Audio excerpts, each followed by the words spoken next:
একটা সময় আমাদের প্রত্যেকের জীবনেই আসে যখন আমরা বলে থাকি যে আমি তো অনেক দোয়া করছি, আমি তো অনেক দোয়া করলাম, কিন্তু কিছুই তো কবুল হচ্ছে না। আমি তো ঠিক পথে আছি, কিন্তু তাও কেন পিছিয়ে যাচ্ছি? সবাই এগিয়ে যাচ্ছে আর আমি এক জায়গায় থেমে আছি। আল্লাহ কি আমার দোয়া শুনছেন না?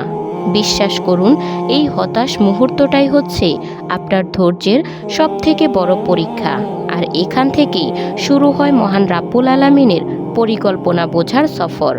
মহান রাব্বুল আলামিন সূরা আনকাবুতের মধ্যে বলেন যে, তোমরা কি মনে করো তোমাদেরকে পরীক্ষা করা হবে না?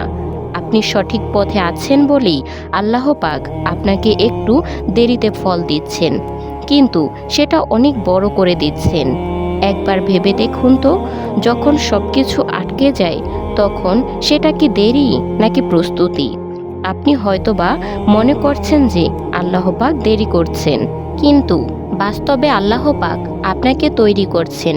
আপনি যা চাইছেন, যেটা চাইছেন তার চেয়েও ভালো কিছু দেওয়ার জন্য আল্লাহ পাক আপনাকে প্রস্তুত করছেন। আপনাকে মুসা আলাইহিস সালাম এর একটা জীবনের ঘটনা বলি। মুসা আলাইহিস সালাম নবুয়ত পান 40 বছর বয়সী, অথচ তিনি ছোটবেলা থেকেই আল্লাহ পাকের পছন্দের ছিলেন। আল্লাহ পাক বলেন যে, আমি তোমাকে আমার জন্য তৈরি করেছি। সূরা তোহার 41 নম্বর আয়াত। তার জীবনের প্রত্যেকটা দেরিই ছিল আল্লাহ পাকের প্রস্তুতির অংশ। কেন আল্লাহ পাক সব কিছু একসাথে দেন না? আমরা হয়তোবা এমনটা ভাবি, কিন্তু প্রকৃত অর্থে আমরা এখনও সেইভাবে সব কিছু নেওয়ার জন্য প্রস্তুত নই। আমরা যেটা চাইছি সেটা পেলে হয়তোবা আমরা সেটাকে সামলাতে পারবো না, কারণ আমরা ভাঙার মাঝেই বুঝেছি।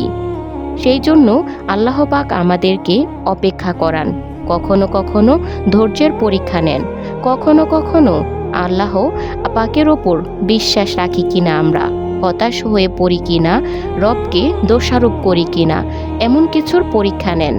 আপনি নিজেও খেয়াল করেছেন যে দুঃখের সময় আপনি বেশি ইবাদত করেন, কান্নার সময় আপনি আল্লাহ পাককে বেশি স্মরণ করেন। এই সময়টা আপনাকে প্রস্তুত করা হচ্ছে, এই সময়টাতে আল্লাহ পাক আপনাকে প্রস্তুত করছেন। বিশ্বাস করুন, আল্লাহ পাক সর্বশ্রেষ্ঠ পরিকল্পনাকারী। তিনি আমাদের জন্য যেটা করেন, যতটুকু করেন আমাদের ভালোর জন্যই করেন। আমরা যেটা চাইছি সেটা সব সময় আমাদের জন্য উপযুক্ত নাও হতে পারে। আপনি যেটা পাওয়ার জন্য কান্না করছেন, হতে পারে সেটা পাওয়ার পরে আপনার ক্ষতি হবে। আমরা তো এটার গ্যারান্টি দিতে পারি না যে আমরা যেটা চাইছি সেটা 100% পারফেক্ট, সেটাই সব থেকে সঠিক। মহান রাব্বুল আলামিন সূরা বাকারার মধ্যে এটাকে স্পষ্ট করে দিয়েছিলেন যে, তোমরা এমন কিছু অপছন্দ করো যেটার মধ্যে তোমাদের ভালো রয়েছে। বিশ্বাস করুন, আল্লাহ পাক আপনার দোয়া ফেলে দেন না, তিনি সেটাকে ধরে রাখেন ঠিক সেই সময়ের জন্য, যখন আপনি সেটা পেলে শুধুমাত্র খুশি নন, বরং তৃপ্তিও পাবেন। আপনার দোয়া এখনও কবুল হয়নি, তার মানে এটা নয় যে আপনি বাতিল হয়ে গেছেন। নিঃসন্দেহে আপনি আল্লাহর প্ল্যানের মধ্যেই আছেন, শুধু একটু ধৈর্যের প্রয়োজন। আমরা তো প্রায়ই বলি যে সব ঠিক হয়ে যাবে ইনশাল্লাহ, ধৈর্য ধরতে হবে। আপনি কি একবারও ভেবেছেন যে ধৈর্য মানে কি? শুধুমাত্র চুপচাপ হাত গুটিয়ে বসে থাকা, নাকি সমস্ত কিছুকে মেনে নিয়ে সামনে এগিয়ে যাওয়া? সঠিক সময়ে সঠিক পরিস্থিতির জন্য নিজেকে প্রস্তুত করা যাক। কোরআন এবং তাফসির আমাদেরকে এটাই শেখায় যে সবর মানে শুধুমাত্র চুপচাপ বসে থাকা নয়, শুধুমাত্র সহ্য করা নয়, বরং এটা হলো ঈমানি প্রতিরোধ। নিশ্চয়ই আমাদের আল্লাহ ধৈর্যশীলদের সাথেই আছেন। এখন প্রশ্ন হচ্ছে, এই ধৈর্যশীল কারা? তারা কিভাবে থাকে, কিভাবে আল্লাহ পাকের স্বাদ পায়? কোরআনের দৃষ্টিতে ধৈর্য বা সবর বলতে বোঝায় আত্মাকে পাপ থেকে মুক্ত রাখা।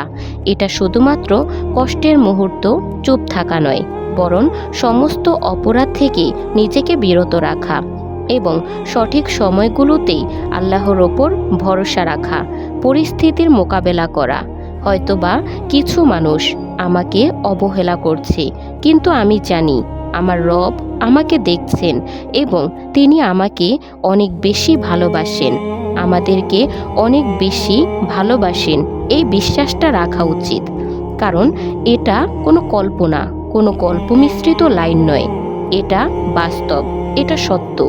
যদি ভালো না বাসতেন তাহলে এতটা আমরা তার থেকে দূরে থাকার সত্ত্বেও তিনি কেন আমাদেরকে রিজিক দিতেন? তিনি কেন আমাদেরকে ভালো রাখতেন? তিনি কেন আমাদেরকে সুস্থ রাখতেন? নিঃসন্দেহে এই সমস্ত কিছু প্রমাণ দেন যে আমাদের রব আমাদেরকে অনেক বেশি ভালোবাসেন। ধৈর্য ধরা মানে কঠিন সময়গুলোতে ভেঙে পড়া নয়, বরং সবর করা। ধৈর্য মানেই হচ্ছে কঠিন সময়গুলোতে আল্লাহ পাকের ওপর বিশ্বাস রাখা, ভেঙে না পড়েও কাঁদতে পারা এবং অভিযোগ না করা। আমি সমস্ত দুঃখ কষ্ট মহান রাব্বুল আলামিনের কাছে শেয়ার করছি, আল্লাহ পাকের কাছে শেয়ার করছি। এই লাইনটি বলেছিলেন ইয়াকুব আলাইসাল্লাম। তিনি তার প্রিয় সন্তানকে হারিয়েও বলেননি যে আল্লাহ পাক কেন এমনটা করলেন। আপনার সফলতা দেরিতে আসছে, আপনার সাকসেস ঢিলে হচ্ছে, তার মানে এমনটা নয় যে আপনি ব্যর্থ। এমনটা কেন ভাবছেন? হতে পারে আল্লাহ পাক আপনাকে ধৈর্যের ডিগ্রি দিচ্ছেন। ঠিক যে সময় আপনি আপনার জায়গায় থাকেন, তার জন্য অপেক্ষায় থাকেন, ঠিক সেই সময় আল্লাহ পাক আপনাকে প্রস্তুতির জন্য রেডি করছেন। আপনি বিশ্বাস করুন, আপনি পরিশ্রম করছেন, আপনি ধৈর্য ধরছেন, আপনি নামাজ পড়ছেন, আপনি দোয়া করছেন, কিন্তু কিছুই হচ্ছে না।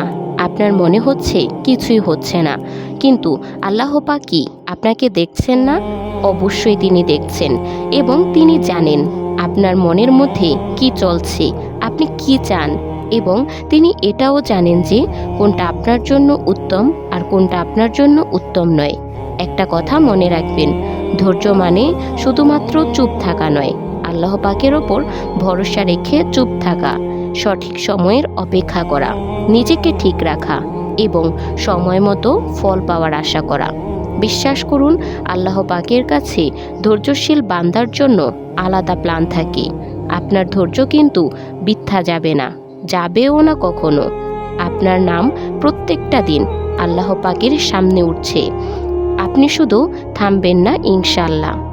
আচ্ছা, আপনি কি কখনো এমন সময়ের মধ্য দিয়ে যাচ্ছেন যেখানে আপনি আপনার সবটুকু দিয়ে চেষ্টা করলেন কিন্তু হলো না, ভেঙে গেল? যেখানে আপনি কিছু চাইলেন কিন্তু পেলেন না, বরং উল্টা বঞ্চিত হলেন এবং আপনার মনে হচ্ছে যে আপনি ব্যর্থ? কখনো কি এমন পরিস্থিতি আপনার জীবনে এসেছে? কিন্তু বিশ্বাস করেন যে যদি আপনার জীবনে এমন সিচুয়েশনও আসে, তাহলে একটা কথা মনে রাখবেন যে আমি ব্যর্থ নই। আর আপনি মনে করতেই পারেন যে আপনি ব্যর্থ, কিন্তু বিশ্বাস করুন, কোরআনে বলে যে ব্যর্থতাই আপনার জন্য শ্রেষ্ঠ নিয়ামত। আল্লাহ বলেন যে তোমরা অনেক কিছু অপছন্দ করো, কিন্তু সেটার মধ্যে আল্লাহর ভালো রয়েছে, সূরা বাকারার মধ্যেই। অর্থাৎ আপনি যেটাকে ব্যর্থতা ভাবছেন, আল্লাহ পাক সেটা নিয়ে এমন কিছু শুরু করতে যাচ্ছেন যেটা আপনি এখন বুঝতে পারছেন না। তাওয়াক্কুলের আসল মানে কি? আমি চেষ্টা করার পরেও ফল পাবো না, বিষয়টা এমন নয়। তাওয়াক্কুল মানে হচ্ছে আমি চেষ্টা করব, কিন্তু ফল আল্লাহ পাকের ওপর ছেড়ে দেব, কারণ তার পরিকল্পনাটাই সেরা। এটা সেই আত্মবিশ্বাস যেটা বলে আল্লাহ চাইলে এই ব্যর্থতা থেকেও কিছু সৃষ্টি করবেন। আপনি ভেবে দেখুন, নবীদের জীবনের ব্যর্থতার মুহূর্তগুলো কিভাবে সফলতার শুরু ছিল। ইউসুফ আলাইসাল্লাম দেখেন, তিনি কূপে নিক্ষেপ হলেন, দাস হিসেবে বিক্রি হলেন, জেলে গেলেন, কিন্তু সেই জেল থেকেই তাকে রাজপ্রাসাদের দরজায় পৌঁছে দিল, কারণ এটা আল্লাহ পাকের পরিকল্পনার অংশ ছিল। আপনাকে বেশি দূর যেতে হবে না। আপনি আমাদের প্রিয় নবী সাল্লাল্লাহু আলাইহি সাল্লামকে দেখেন না, তিনি তায়েফে পাথর খেলেন, বদর যুদ্ধে সংখ্যা ছিল কম, উহুদে ক্ষতিগ্রস্ত হলেন। এই সব কিছু দেখে মনে হয় যে ব্যর্থতা, অথচ মহান রাব্বুল আলামিন এগুলো দিয়েই তৈরি করেছেন সেই উম্মাদ যারা কিনা 23 বছরের মধ্যে গোটা পৃথিবীটাকে বদলে দিয়েছে। আপনার জীবনের ব্যর্থতাগুলো এই প্রমাণ দেয় না যে সব কিছু শেষ হয়ে গিয়েছে। আপনি যেটাকে শেষ ভাবছেন, যেখানে শেষ ভাবছেন মহান রাব্বুল আলামিন হয়তো সেখান থেকে আপনাকে প্রস্তুত করছেন নতুন এক যাত্রার জন্য। শুধু আপনি আপনার জীবনে কোনো সিচুয়েশনে যখন আল্লাহ পাকের ওপর বিশ্বাস না হারিয়ে যেন আল্লাহ পাকের পরিকল্পনার ওপর সন্দেহ না করেন, কারণ আল্লাহ পাকের প্ল্যান সবসময় শ্রেষ্ঠ ছিল, শ্রেষ্ঠ আছে এবং শ্রেষ্ঠ থাকবে। তো বন্ধুরা, ভিডিওটি ভালো লাগলে একটা লাইক কমেন্ট করে দিবেন, আর ভিডিওটি আপনার প্রিয় মানুষদের সাথে শেয়ার করবেন যারা জীবনে সফল হতে চায়। দেখা হচ্ছে পরবর্তী কোনো ভিডিওতে। সেই পর্যন্ত ভালো থাকবেন, সুস্থ থাকবেন। আল্লাহ হাফেজ।